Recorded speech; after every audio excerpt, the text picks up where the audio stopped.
నేను మా వదిన కలిసి మాకు కావాల్సిన ఫ్రూట్స్ అండ్ గ్రోసరీస్‌కి అండ్ వెజిటబుల్స్ కోసం అయితే కోవెంట్రీ మార్కెట్ వచ్చాం. మాకైతే కోవెంట్రీ మార్కెట్‌కి ఎంటర్ అవుతుంటే ఒక కొత్త స్టోర్ అయితే కనిపించింది. ఏముందా అని చెప్పి విజిట్ చేస్తే ఇక్కడ మనకి కావాల్సిన ఐటెమ్స్ అన్నీ ఉంటాయి. దొరకని ఐటెమ్ అంటూ ఏముండదు.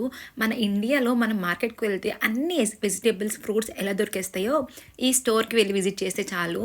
మనం రిగ్రెట్ ఫీల్ అవ్వకుండా అన్నీ తీసుకొని వస్తాం. సో చూసారు కదా! ఫ్రూట్స్ దగ్గర నుంచి, వెజిటబుల్స్ దగ్గర నుంచి అన్నీ అవైలబుల్ ఉన్నాయి. సో మనకి కోవెంట్రీ మార్కెట్‌లో బౌల్స్ ప్రకారం ఎట్లా అమ్ముతారో ఇక్కడ కూడా అట్లానే ఉంది. అండ్ ఆకుకూరలు అంటారా చెప్పవసరం లేదు. ఎప్పటికప్పుడు ఫ్రెష్‌గా అప్డేట్ చేస్తూ ఉన్నారు. అండ్ కొత్తిమీర, తోటకూర, పాలకూర, చుక్కకూర అన్నీ అవైలబుల్ ఉన్నాయి. అండ్ ఫ్రూట్స్ విషయం వచ్చేస్తే చాలా ఫ్రూట్స్ ఐటెమ్స్ అయితే ఉన్నాయి. అన్నీ రీజనబుల్ అనిపిస్తున్నాయి. మీకు కూడా కావాలనుకుంటే తప్పకుండా వెళ్లి విజిట్ చేయండి. సో నేను నా వదిన అయితే షాపింగ్ చేసుకొని బయటకైతే వచ్చేసాం. ఇంకెందుకు చూస్తున్నారు? మీరు కూడా వెళ్లి విజిట్ చేసి కావాల్సిన ప్రతి ఒక్క ఐటెం ఇక్కడ అవైలబుల్ ఉంటుంది. వెళ్లి కొనుక్కొని వచ్చేయండి. మన ఛానల్‌ని సబ్స్క్రైబ్ చేసుకోవడం మాత్రం మర్చిపోకండి. బాయ్.